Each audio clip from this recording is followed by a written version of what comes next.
to another episode of Car Talk with Tony.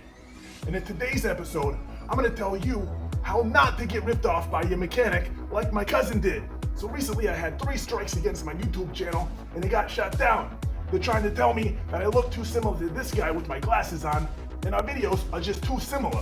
Go figure. It's kind of like how eBay goes after so many companies with Bay in the name. Sometimes, if you don't have a lot of money, you can't get justice. But moving along, I see all of you out there on the live stream. Isaiah, Johnny, Barbara. So if anybody can guess within 30 seconds what this car part is, I'm gonna give you a $50 gift card to any roller derby event in all of Eastern Canada. So can you tell me what this is? Turn it around for you. Well, if you guessed it's a piece of junk, well, you're definitely right. And I don't know why people are going getting cheap parts made in China and shoving them in the car and thinking it's gonna last. So, my cousin J. Harvey Lewis, he was pretty much ripped off by his mechanic who didn't tell him he needed to put OEM parts in his car. That means it's made to original specifications by that original manufacturer. So, have you guessed what the part is? That part is an AC compressor, and it's just a little bit over a year old. An AC compressor should last for a long time. But these Honda CRVs, especially the ones made between 2001 and 2006, the second generation, have a bit of a problem. The AC systems just completely go off the rails, and you end up having to replace the thing. They have a lot of other stupid things about them, just to get to the oil pan. It's like doing gymnastics upside down and saying the alphabet backwards at the same time.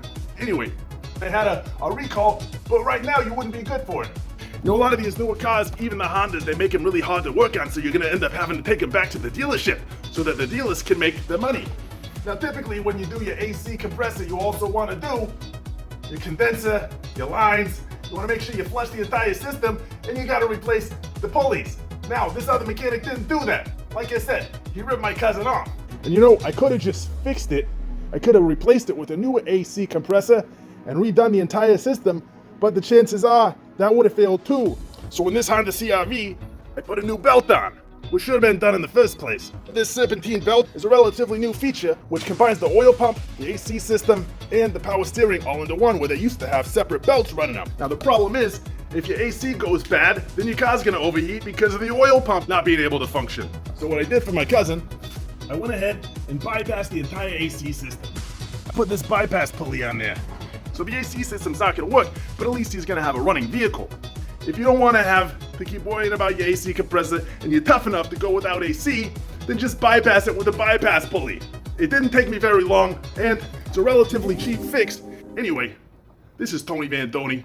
Thank you very much for subscribing to this channel. My cousin's gonna be back on the road. Make sure to follow his road trip too, and tell all my other subscribers that this is where I'm gonna be posting videos for a while until I get my other channel up again. And if you never want to miss another episode of Car Talks with Tony, don't forget to ring that bell.